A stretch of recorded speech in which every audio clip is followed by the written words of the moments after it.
The athletes who move the best aren't always the fastest. They're the ones who control their body the best. Most athletes think agility is all about quick feet, so they focus on moving them faster. But elite movement is really about controlling your center of mass during acceleration, deceleration, and change of direction cuts. Let me show you what I mean.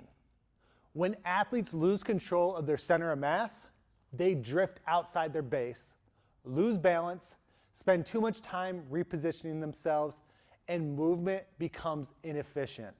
So when you get an athlete that is too tall and they're trying to change position, trying to change direction, they have an opponent going the opposite direction, it's hard to shift and get into the position they need to be.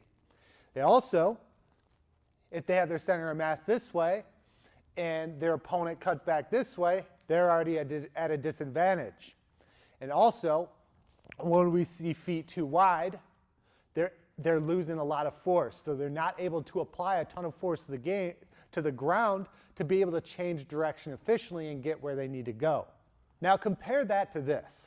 Better hip position, better posture, center of mass always takes control during movement. This allows the athlete to absorb force, redirect force, and re-accelerate much more efficiently.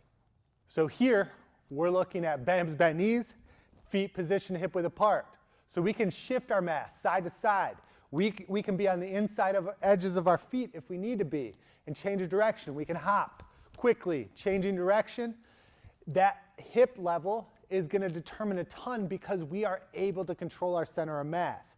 So if I'm here and I'm already set up to go this way, but the opponent goes this way, I can shift over this way to be able to shift that center of mass and then use my shin angles to drive through the ground. So that body positioning is going to determine a ton when it comes to your ability to change direction. Elite agility and change of direction isn't about just moving faster. It's about staying in positions where you can control force efficiently. The better athletes control their center of mass, the smoother and more explosive they look when it comes to changing direction. This is why balance, deceleration, and posture matter so much in training. If athletes can't control their body position during movement, their speed and agility will always leak. So one example I have here when it comes to changing direction and something that we teach is a crossover step. To be able to get the body in a position that we needed to get into so we can change direction efficiently. And we're going to do that by setting up our shin angles in the direction that we apply force. So we get our athletes in a bent position. We'll say go.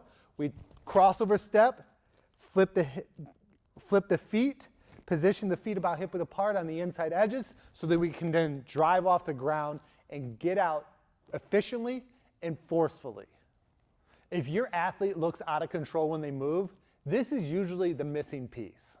This is the one big difference between athletes who look smooth and athletic and athletes who always seem to fight their own movement.